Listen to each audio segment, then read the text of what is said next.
To the show political talk with Priya. அதாவது விஜயோட கட்சியில இருக்கவங்க எல்லாமே தற்குறிகள், விடல பசங்க அப்படின்னு இந்த மாதிரி விமர்சனங்களை முதலா வச்சது வந்து திமுக காரங்க தான். விஜயோட தமிழக வெற்றி கழக தொண்டர்களை ஏதோ விசிலடிச்சா குஞ்சுகள் மாதிரி திமுக சித்தரிச்சுக்கிட்டு தான் இருக்காங்க. விஜயோட கூட்டத்துக்கு வரக்கூடிய தாவேக்கா தொண்டர்கள், ஆதரவாளர்கள், ஏன் அவங்களோட ரசிகர்கள் கூட சொல்லலாம், அவங்க எல்லாருமே சினிமா மோகத்துல சுற்றி திரியக்கூடிய விடலைகள், தற்குறிகள் அப்படின்றதுதான் திமுகவோட பார்வையாவே இருக்கு. தாவேக்காவை பத்தி இவ்வளவு விமர்சிக்கிறாங்களே, இந்த திமுகவோட வரலாற்றை கொஞ்சம் புரட்டி பார்த்தோம் அப்படின்னா, திமுகவும் திரையுலகம் ஒட்டி பிறந்த ரெட்டை குழந்தை மாதிரி தான் இருக்காங்க. திமுகவுக்கும் திரையுலகத்துக்கும் ஒரு நெருக்கம் இருக்கு, அதை யாராலையுமே பிரிக்க முடியாது. சினிமா உலகத்துல மேஸ்திரியில இருந்து சித்தாள் வரைக்கும் கிடைச்சவங்க எல்லாத்தையும் அள்ளி போட்டுட்டு வந்து அரசியல் விளம்பரம் தேடுறது தான் திமுகவோட வழக்கமே. அந்த நாள் KP சுந்தராம்பாள்ல தொடங்கி இந்த நாள் சிவகார்த்தின் வரைக்கும் இப்படி விறுவிறுப்பா விளம்பர அரசியல் பண்றதுதான் திமுகவுடைய ஒரு பழக்கமாவே இருக்கு. பேரறிஞர் அண்ணா, நடிப்பிசை புலவர் KR ராமசாமி, கலைவாணர் MGR,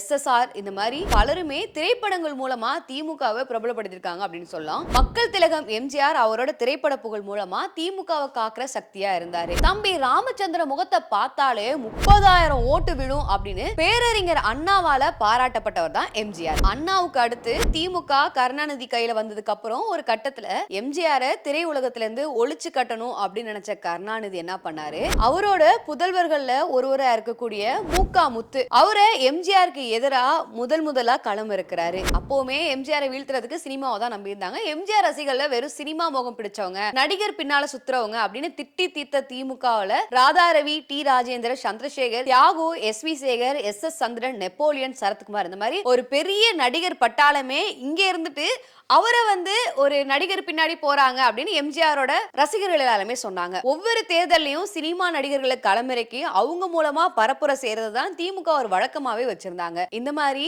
தன்னோட அரசியலுக்காக பயன்படுத்தக்கூடிய நடிகர்கள் வந்து கூத்தாடிகளாவோ தற்குறிகளாவோ திமுகவுக்கு இப்போ வரைக்குமே தெரியல. ஆனா தாவேக்கால விஜய் வந்தது அவருக்கு பின்புலமா இருக்கக்கூடிய ரசிகர்களை பார்க்கும்போது விசிலடிச்சா குஞ்சுகளாகவும் தற்குறிகளாகவும் தெரியுறாங்க. மூக்கா முத்துவை தொடர்ந்து MK ஸ்டாலின் கூட திரையுலகில கால் பதிக்க முயற்சி செஞ்சாரு.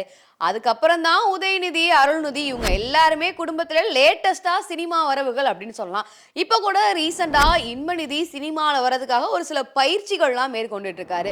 தேர்தல் நேரங்கள்ல ரஜினிகாந்த் மாதிரி சூப்பர் ஸ்டார்களோட உதவியை தேர்தல் வெற்றிக்கு பயன்படுத்துறதுக்கு திமுக தயங்கினதே கிடையாது. நடிகர் கமலோட திமுகவுக்கு இருக்கக்கூடிய நெருக்கமும் எல்லாருக்கும் தெரிஞ்ச ஒரு விஷயம் தான். திரையுலக சேர்ந்த பிரபலங்கள் பலருக்கு அடைமொழி கொடுத்து அழகுபடுத்தினதே திமுக தான். இதே மாதிரி நடிகர்கள் வச்சு தனக்கு பாராட்டு விழா நடக்க வைக்கிறது, பூரி படைகிறது திமுக தலைவருக்கு அன்னைக்கு இருந்த ஒரு பொழுதுபோக்கா இருந்துச்சு. இந்த பாராட்டு விழாவில் பங்கேற்க விரும்பாத நடிகைகளை மிரட்டி அந்த விழாவுக்கு அழைப்பாங்க. தங்கப்பேனா, அப்புறம் ஒரு சில முக்கியமான பிரபலமான பரிசுகளை, விருதுகளையும் நடிகர் கையில அவங்க வாங்குறதும் வழங்குறதும் அவங்களுக்கு ஒரு பெருமையா கொடுத்ததா நினைக்கிறாங்க. விஜயகாந்த் மாதிரி ஒரு சில சினிமா நடிகர்கள் அரசியலுக்கு வந்தப்போ அவங்கள வெறுத்து அதுக்கப்புறம் பல நழுவி பால் விழுற கதையா கூட்டணிக்காக விஜயகாந்த் கிட்டே ஆதரவை தேடி அலைஞ்ச கட்சியுமே திமுக தான். அதுக்கடுத்து விஜயகாந்துக்கு எதிராவே வடிவேலு போன்றவங்களை தேர்தல் பிரச்சார காலத்துல இறக்கி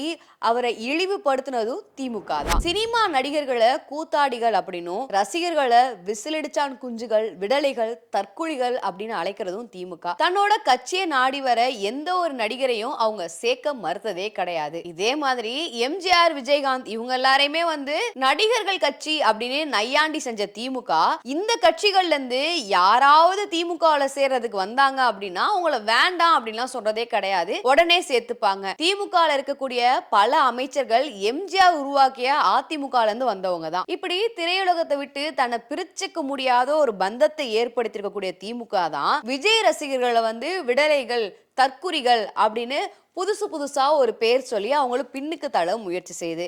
இந்த வித்தைகளா என்ன பேர் சொல்லலாம்?